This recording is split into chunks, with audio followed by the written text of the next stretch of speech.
Hello, welcome to the second installment on how to quickly get started with CheckMK. In our first video, we looked at how to set up an entire CheckMK monitoring solution in just a few short minutes. In this video, we're going to continue by showing you how to start monitoring your Linux servers by deploying the CheckMK agent. The agent is the part of the monitoring system that you deploy on the servers you wish to monitor. In our case, the CheckMK agent is a highly efficient and portable script. The agent also has the concept of plugins, which extend the functionality of the default agent by monitoring additional metrics. Let's take a look at one of the ways you can set up the agent on your servers. The agent is always accessible at your monitoring site's web address by specifying /agents in your URL as follows. So I've got my IP address, my site name, followed by CheckMK, and I just append agents here. Here you can see a list of all the agents that CheckMK makes available by default. You also have a series of plugins and helper programs that may be necessary in some situations. Now, before we deploy our agent, we need a mechanism by which it can be queried. I will show you how to use xinetd, and in a future video we will discuss how to use the data source functionality to call the agent via other transports such as Secure Shell.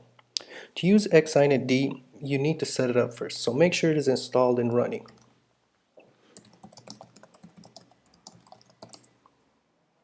I'm using a CentOS server here, but the steps should be fairly similar for all Linux distributions.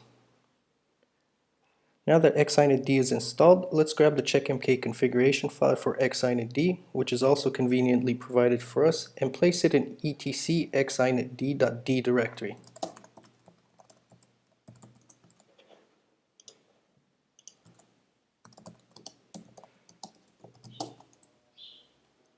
Let's rename this to CheckMK and take a quick look at xinetd CheckMK configuration. As you can see, you have a port. This is the default port for CheckMK. You have a user to run the script as, and you have the actual script to run. What basically happens with this configuration is that when there's a TCP request on port 6556, xinetd will launch the CheckMK agent script defined by the server directive.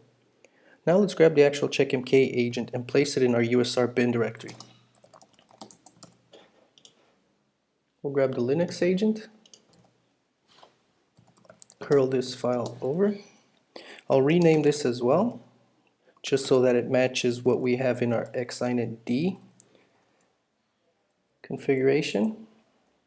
Make it executable. And that's basically it. Now, before I test network communications, let's run the CheckMK script locally, see what kind of output it produces. As you can see, that's a lot of output, and running this agent directly will show you what kind of output is produced and is useful for debugging in the very rare case that you may need to troubleshoot the agent. Now, everything seems in order here. We got a lot of output from our system. We just now need to restart the xinetd service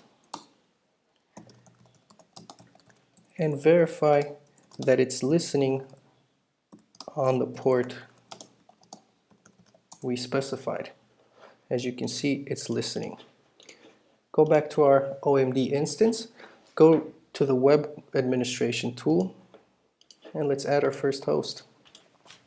Since localhost is resolvable, I don't need to specify an IP address. Save and go to services.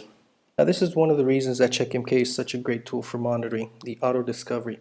CheckMK performs an auto discovery of services for us to monitor. As you can see, it has provided an inventory of all the things that it has discovered on our server. Here we can enable or disable certain metrics and also tune certain parameters such as warning and critical levels. Let's go ahead and save this host, apply the changes. Let's go check out our host. As you can see, it's being monitored. If we refresh the service, everything seems to be in order here. I feel this way of deploying the agent is very straightforward and is easily integrated into automation and deployment tools such as Ansible, Puppet, and Chef. We'll look in the following videos at ways to create custom agents for our systems, which may be in RPM or DEB format. Until then, I hope that this way of deploying the agent is as useful to you as it is to us.